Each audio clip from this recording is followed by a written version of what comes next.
आज हमारा next topic है exothermic reaction and endothermic reaction. तो आज हम सबसे पहले डिस्कस करेंगे exothermic reaction and then endothermic reaction. तो हम इसकी कुछ डेफिनेशन है वो देख लेते हैं पहले। The reaction in which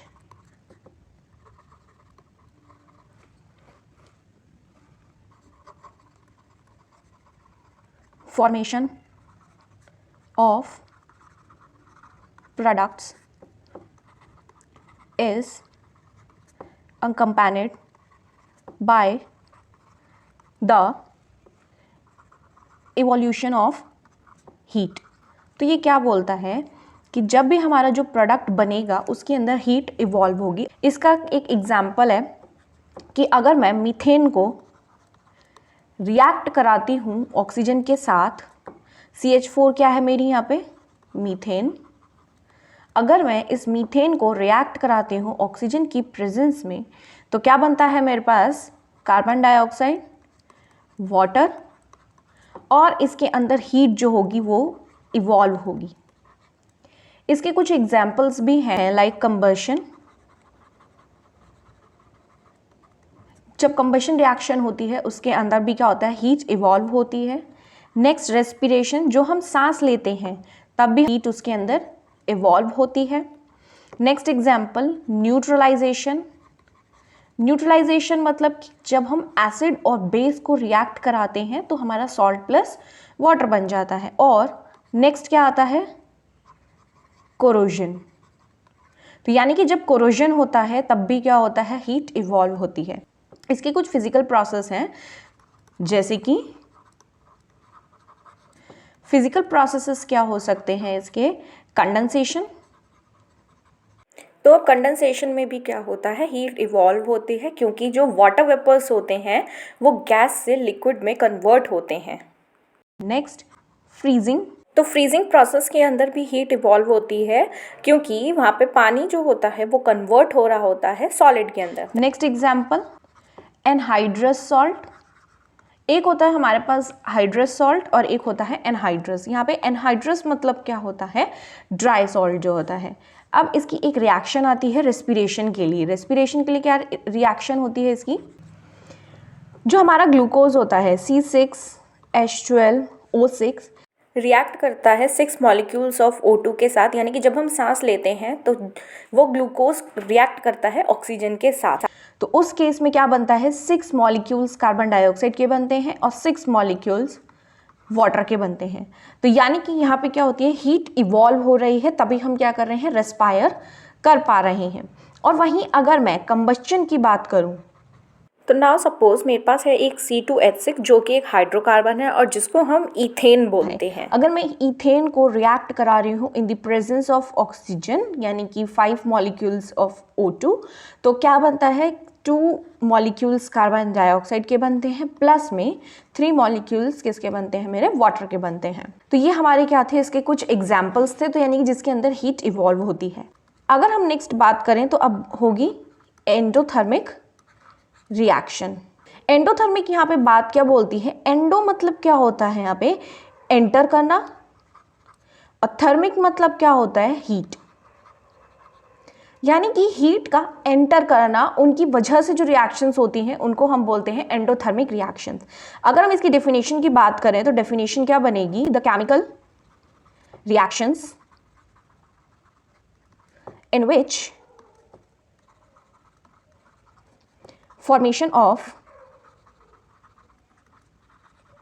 products, यानी कि जो हमारे प्रोडक्ट्स बनेंगे, is accompanied by absorption of heat, यानी कि जब हम हीट को एब्जॉर्ब करेंगे तब हमारा क्या बनेगा, प्रोडक्ट बनेगा, और उसी रिएक्शन को हम क्या बोलेंगे, एंडोथर्मिक रिएक्शन बोलेंगे। अब नेक्स्ट एंडोथर्मिक रिएक्शन का एग्जाम्पल क्या आता है कि जब मैं कैल्शियम कार्बोनेट को हीट प्रोवाइड करूंगी तो क्या मेरा बनेगा, अब इसके अंदर तो क्या बनेगा, कैल्शियम ऑक्साइड बन जाएगा, प्लस में कार्बन डाइऑक्साइड रिलीज हो जाएगा, और ये हमारी कौन सी रिएक्शन कहलाएगी, डीकम्पोजिशन रिएक्शन। यानी कि यहाँ पे हमारा कैल्शियम कार्बोनेट ब्रेक डाउन हो गया है कैल्शियम ऑक्साइड में एंड कार्बन डाइऑक्साइड के अंदर। अगर मैं बात करूँ फोटोसिंथेसिस की, यानी कि जब हमारे ग्रीन प्लांट्स क्या करते हैं, अपना खाना खुद से प्रिपेयर करते हैं, तो उस केस में भी वो क्या होता है, एनर्जी का यूज़ करते हैं। अब वो कौन सी एनर्जी यूज़ करेंगे, जो हमने कार्बन डाइऑक्साइड को रिलीज़ किया था। तो यानी कि जब हम कार्बन डाइऑक्साइड को रिलीज़ करेंगे तो वो क्या करेंगे, वाटर की प्रेजेंस में हीट इन्होंने गेन करी है। यहाँ पे जब हीट गेन करी है तो इन्होंने क्या बनाया है, ग्लूकोज बना लिया है, C6H12O6 प्लस में 6 मॉलिक्यूल्स ऑफ O2, और ये वही ऑक्सीजन होती है जो हम गेन करते हैं। अगर मैं बात करूँ यहाँ पे कुछ फिजिकल प्रोसेसेस जो होते हैं हमारे, यानी कि जो फिजिकली एग्जिस्ट करते हैं नेचर में, तो क्या हो सकता है हमारा यहाँ पे मेल्टिंग। मेल्टिंग के अंदर भी क्या होता है, हीट को हमें क्या करना होता है, एब्जॉर्ब करना होता है, तभी हमारी सॉलिड आइस जो होती है वो कन्वर्ट होती है किसके अंदर, लिक्विड के अंदर। इवापोरेशन जो होता है, अगर हम हीट को एब्जॉर्ब नहीं करेंगे तो इवापोरेशन भी नहीं हो पाएगा। नेक्स्ट इज, जब हम खाना बनाते हैं, कुकिंग करते हैं, तो तब भी क्या चाहिए होती है, हमें हीट चाहिए होती है। इसकी एक और हमारी रिएक्शन है splitting a gas. That means कि अगर हमारी कोई गैस है CH4, अगर मैं हीट प्रोवाइड करूंगी CH4 में, तो ये कार्बन प्लस में 4H के अंदर ब्रेक डाउन होगी गैस, और ये हमारे कुछ एग्जाम्पल्स थे एंडोथर्मिक रिएक्शन तो अगर मैं बात करूं एंडोथर्मिक एंड एक्सोथर्मिक का बेसिक डिफरेंस के बारे में, एंडो मतलब क्या हो गया यहाँ पे, एंटर, थर्मिक मीन्स क्या हो गया यहाँ पे, हीट, यानी कि हीट का एंटर होना। तो जब हमारी हीट एंटर करेगी तो उस केस में टेम्परेचर डिक्रीज हो जाएगा। और एक्सोथर्मिक का मतलब क्या रहा, exo means exit and thermic means heat. तो इस केस में टेम्परेचर जो रहा वो कैसा हो गया, इंक्रीज हो गया एक्सोथर्मिक में। तो ये था एक हमारा main point exothermic and endothermic का। अब नेक्स्ट रिएक्शन है प्रेसिपिटेशन रिएक्शन। तो पहले हम इसकी डेफिनेशन जान लेते हैं कि क्या होती है। It is a type of chemical reaction in which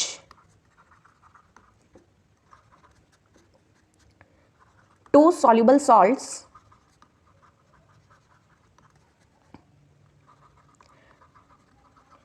in aqueous solution